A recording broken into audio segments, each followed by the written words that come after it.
Sister குஷியா இருக்கிறீங்களா? ஓம் சாந்தி brother. குஷியா இருக்கிறோம். முன்னாடி பார்த்தது முரளி செம்ம பவர்ஃபுல். இப்ப நம்ம 9th பார்ட் பாக்குறோம்.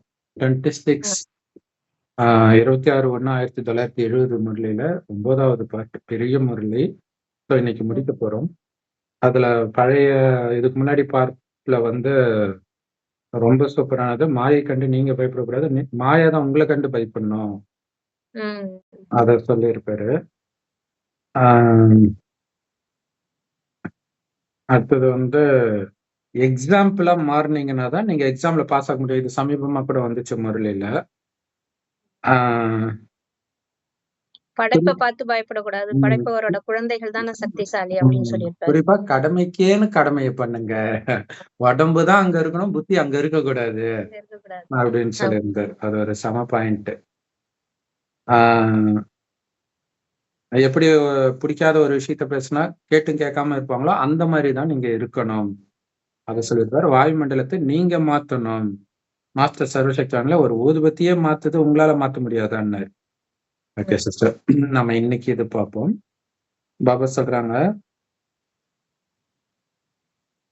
அதுல என்ன போட்டிருக்கு படிங்க சிஸ்டர். உங்களுடைய முகத்தை சதா முகமலர்ச்சியுடன் இருக்க செய்வதே மிக சிறந்த அன்பளிப்பாகும். எந்த ஒரு குழப்பமும் காணப்படக்கூடாது. பூர்ண சந்திரன் எவ்வளவு அழகாக இருக்கிறது, அவ்வாறு உங்களுடைய முகமும் சதா முகமலர்ச்சியுடன் திகழட்டும். சிரிச்ச முகத்தோட இருக்கணும். சூப்பர். அந்த காலத்துல சொல்லுவாங்க, ஆண் வந்து கணவன் வேலைக்கு போயிட்டு வந்தா அந்த மனைவி வந்து சிரிச்ச முகத்தோட இருக்கிறது தான் அவனுக்கு ஒரே ஆறுதல். அந்த நேரம் அப்படியே இதா இருந்துட்டு இருந்தா, சோ அதுக்காகவே குளிச்சுட்டு பூவெல்லாம் வச்சுட்டு வரும்போது அவனுக்கு அந்த ஆபீஸ்ல இருக்கிற டென்ஷன் எல்லாம் போயிடுவாங்க. சோ பாபா சொல்றாரு, அதுதான் மிகப்பெரிய அன்பளிப்பு பாபாவுக்கு நீங்க கொடுக்கறது. சிரிச்ச முகத்தோட தான். ஏன்னா நம்ம தானே அவருடைய மனைவி இல்லையா? அதனால சிரிச்ச முகத்தோட இருக்கிறத தான் பார்க்க விரும்புறாரு. கோபமா இன்னைக்கு எல்லாம் நிறைய சைக்கோ மனைவிகள்லாம் நிறைய உருவாயிட்டாங்க. அந்த வைப்ரேஷன் தான் வரும். அப்புறம் சிரிச்ச முகத்தோட இருந்தா வர்றவங்களுக்கும் அது நல்ல ஒரு வைப்ரேஷன் கிடைக்கும்ங்கிறதுக்காக. கண்டிப்பா. சோ அதனால சதா சிரித்த முகத்தோட இருங்க.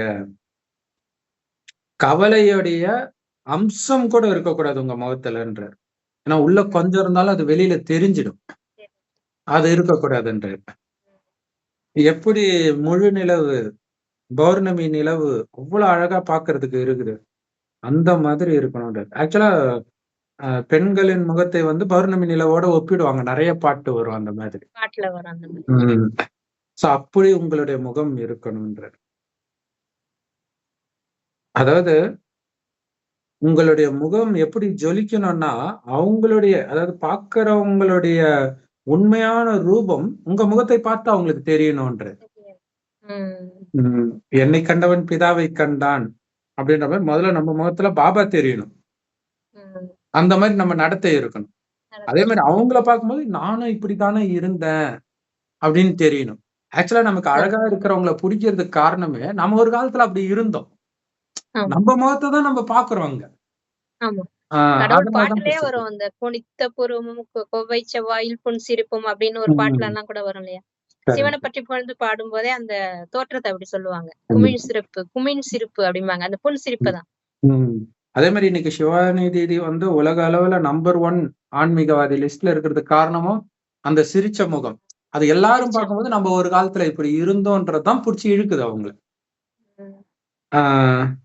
சோ அந்த மாதிரி அவர்களுடைய ரூபத்தை எடுத்து காட்டும் கண்ணாடியாக உங்க முகம் இருக்கணும். அவங்களுடைய உண்மையான முகத்தை.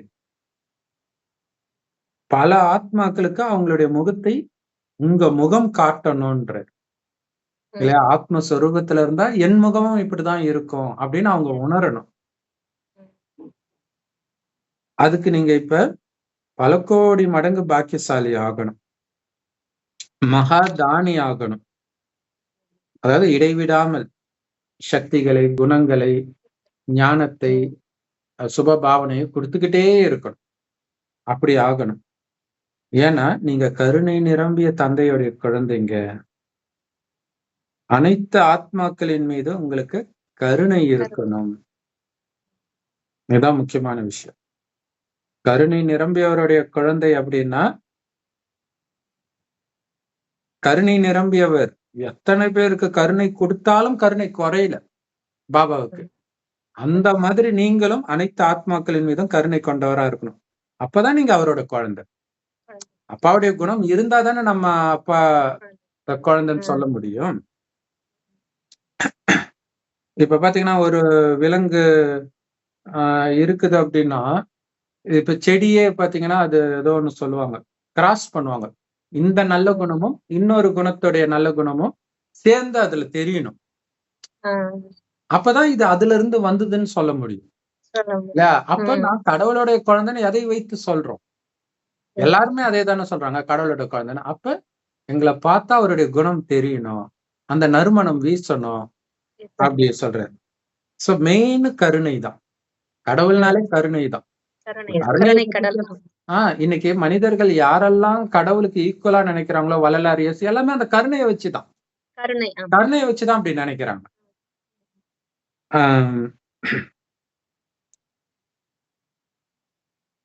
சோ இந்த கருணையின் உணர்வு உங்களுக்கு எப்படி எப்ப வருதோ அப்ப எப்படிப்பட்ட ஆத்மாவும் மாறிடும்ன்ற. எவ்வளவு பெரிய விஷயம் இல்லையா? அந்த கருணைக்கு அப்படி ஒரு சக்தி இருக்குதுன்ற, மாத்த முடியும் அப்படின்னு சொல்றாரு. முழு நாளும் இதை செக் பண்ணுங்க. எந்த அளவுக்கு நான் கருணை நிரம்பியோனா மாறி இருக்கிறேன் நேற்றைய விட. அதாவது நேற்று கருணையற்ற காரியங்கள் செய்ததை நீ கட் பண்ணிட்டே வந்திருக்கிறேன்னா செக் பண்ணுங்க. அந்த கருணை ஒருத்தரை பார்க்கும்போது இவங்க பாபா குழந்தை ஆகணும் அந்த ஆத்ம உணர்வுல இருக்கிறது இன்னைக்கு நியூஸ் எல்லாம் நம்ம பாக்குறோம். அப்ப அத்தனை பேரும் கருணையோட பாக்குறோமா? அந்த சுனாமி எச்சரிக்கை வருது அல்லது ஏற்கனவே நிலநடுக்கத்துல சிக்கினவங்க, அதாவது மற்றவர்கள்லாம் என்னன்னு தெரிஞ்சுக்க பாக்குறாங்க. ஆனா அந்த கருணையோட பார்த்து அந்த சக்தியை கொடுக்கிறோமா? ஏன்னா இப்பதான் வாய்ப்பு ரொம்ப அதிகம். நியூஸ் பேப்பர்ல படிக்கும்போது பெருசா தெரியாது. இப்ப கண்ணு முன்னாடி பாக்குறோம் வீடு இழந்து இருக்கிறவங்களை. அப்ப அந்த கருணை இருக்குதா கேட்கிறாரு. அதுதான் ரொம்ப முக்கியமான விஷயம். ஏன்னா கருணை நிரம்பிய அந்த கருணையோட நீங்க எது சொன்னாலும் யாரும் தப்பா நினைக்க மாட்டாங்க. ஆனா அந்த கருணை உணர்வு இல்லைன்னா தான் பிரச்சனை வரும்.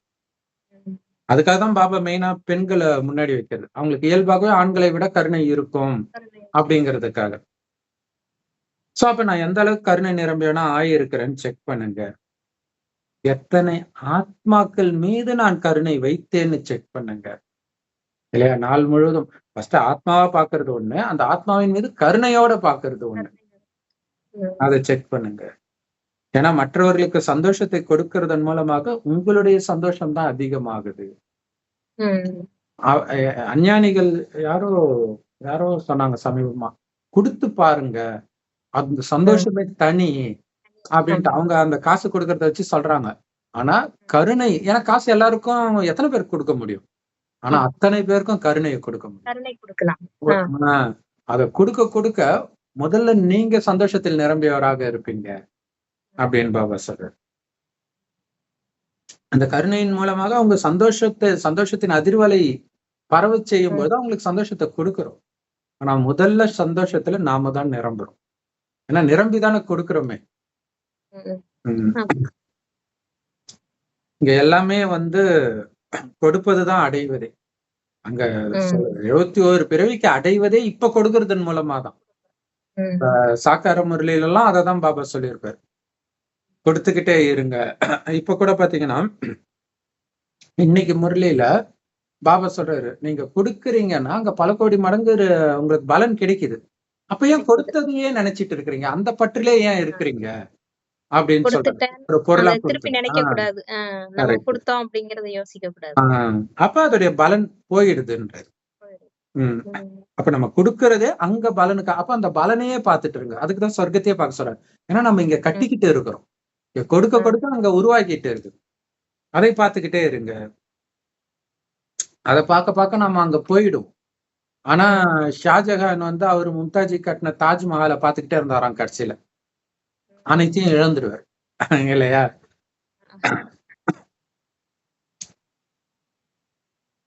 பிறருக்கு சந்தோஷத்தை கொடுப்பதன் மூலமாக நீங்க சுகஸ்வரூபமானவர்களாக மாறிடுவீங்க. சுகத்தை கொடுக்க இல்லையா? யார் எல்லார்கிட்டையும் சிரிச்சு பேச முடியும்? அவரே சுகஸ்வரூபமா இருந்தாதான் முடியும். அப்படி ஆகிடுவீங்க என்று. அப்ப எந்த விதமான தடையும் இருக்காது. ம். நீங்களே சுகஸ்வரூபம் ஆயிட்டீங்கன்னா சந்தோஷத்தை கொடுத்துக்கிட்டே இருக்க போறீங்க. உங்களுக்கு தடை ஏற்படுத்துறாங்கன்னா அவங்களுக்கு இன்னும் அதிகமா சந்தோஷத்தை கொடுக்க போறீங்க. அப்புறம் உங்களுக்கு தடையே ஃபீல் ஆகாது. கிடையாது. ஆமா. செம பாயிண்ட் இல்ல. உங்களுக்கு யாரு பிரச்சனை பண்றாங்களோ, துக்கம் கொடுக்குறாங்களோ அவங்களுக்கு 10 மடங்கு அதிக ஆசீர்வாதத்தை கொடுங்கன்ற. ம். அவ்வளவுதான், முடிஞ்சு போச்சு. அவங்களுக்கு அது தேவைப்படுது. அவங்க பாஷையில அதை கேட்கறாங்க. அவ்வளவுதான். அது மட்டும் இல்ல, இந்த தானம் கொடுப்பதினால்தான் நீங்க சக்தி நிரம்பியவராகவே ஆகுறீங்க. ஏன்னா கண் இல்லாதவர்களுக்கு பார்வையை கொடுக்கிற மாதிரி மிக உயர்ந்த காரியம் கிடையாது. இல்லையா? ம். இது சமஸ்கிருதத்துல அவங்க ஸ்தூலமாக வந்து இறந்த பிறகு கண்ணு தானம் பண்றாங்க. தானம் பண்றேன். நாம உயிரோட இருந்துகிட்டே எல்லாருக்கும் பார்வையை தானம் பண்றோம். ம். ஏன்னா எல்லாருமே ஞான குருடர்களா தான் இருக்கிறாங்க. ம். அதுக்கு அந்த பார்வையை கொடுக்கறதுக்கு இந்த கண்ணை நாம கொடுக்க வேண்டிய அவசியம் கிடையாது. இல்லையா? இந்த ஞானத்தை கொடுக்கிறோம் அல்லது குணம் சக்தியின் மூலமாக அவங்களுக்கு நிரப்புறோம், சக்தியை நிரப்புறோம். ம். சோ இது மிகப்பெரிய காரியம்ன்றதும் மைண்ட்ல இருக்கணும், அந்த போதை இருக்கணும். ஏன்னா உங்க எல்லாருடைய காரியம் கடமையே அஞ்ஞானத்தில் இருக்கக்கூடிய ஞான குருடர்களுக்கு ஞான பார்வையை கொடுப்பதும், உங்களுடைய மனநிலை சதா காலமும் ஆடாத அசையாததாக வைத்திருப்பதும் தான் உங்க வேலையே. கொடுத்துக்கிட்டும் இருக்கணும், நம்ம மனநிலை ஒரே சீரா இருக்கணும். அது ரொம்ப முக்கியம். இல்ல, நம்ம மனநிலையே மோசமா இருந்துச்சுன்னா கொடுக்க முடியாது, அது வேலை செய்யாது. அந்த ஆனந்தம் இருக்கணும். அச்சல்கர் அப்படின்னு, அச்சல்கர்னா அசையாத வீடுன்னு அர்த்தம். கோவில் கோயில் இருக்குது மதுபன்ல, அப்படி ஒரு கோயில் இருக்குது. அசையாத அச்சல்கர்னு ஒரு கோயில் இருக்கு. அதோடைய அர்த்தம் வந்து அசையாத வீடுன்னு அர்த்தம் ஹிந்தியில. மலை மேல இருக்கும். சோ மேபி மலை மேல காத்து புயல் எதுக்கும் அசையாம இருக்கும்னு நினைக்கிறேன். அதனால அப்படி பேர் வச்சிருப்பாங்கன்னு நினைக்கிறேன். அங்க எல்லாமே குட்டி குட்டி கோயிலா இருக்கும்.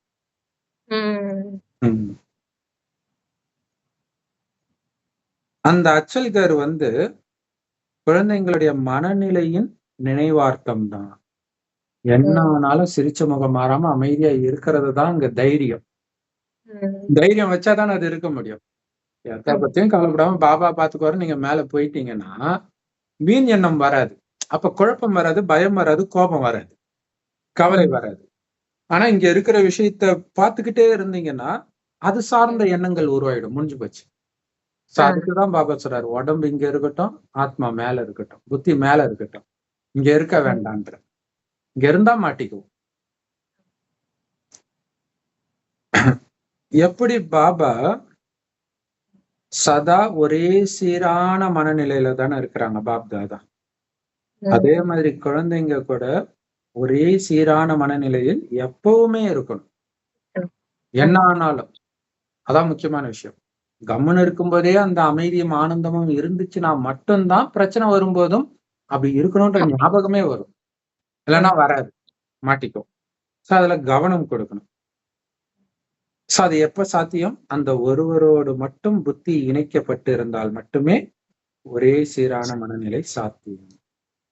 ஒருவரை தவிர யாரும் இல்லை. சோ பலரை நினைவு செய்தால் சந்தோஷம் கிடைக்காது. பலரின் மூலமாக சந்தோஷம் கிடைக்குதுன்னு நினைச்சா ஏமாந்துடும். ஒருவரின் மூலமாக மட்டும்தான் சந்தோஷம் கிடைக்கும். சோ அப்ப அவர் மட்டும்தான் நம்மளுடைய சந்தோஷத்தின் மூலாதாரம். சூப்பர். அது இவங்க மூலாதாரம்ட்டு உடம்புல தேடிட்டு இருக்கிறாங்க. கடவுள் தான் நமக்கு மூலாதாரம் இல்லையா? அப்ப அங்க தலைகீழ போட்டாங்க பாருங்க இல்லையா? இவங்க கடைசியாதான் மேல போவாங்க, நமக்கு ஃபர்ஸ்ட் மேலதான். அவங்க வந்து பூமி இந்த பிரபஞ்சத்துல இருந்து மூலாதாரம் நம்ம கீழே தானே இருக்கிறோம், உட்கார்ந்து இருக்கிறோம். அதனால அது மூலாதாரம்னு நினைக்கிறேன். அதை வச்சு சொல்றாங்க. சூப்பர். வெற்றிகரமாக இன்றைய முரளி முடிச்சாச்சு. அடுத்தது நம்ம புது முரளி பார்க்கலாம் சிஸ்டர் அடுத்த நாள் கிளாஸ்ல. ஓம் சாந்தி. ஓம் சாந்தி. தேங்க்யூ.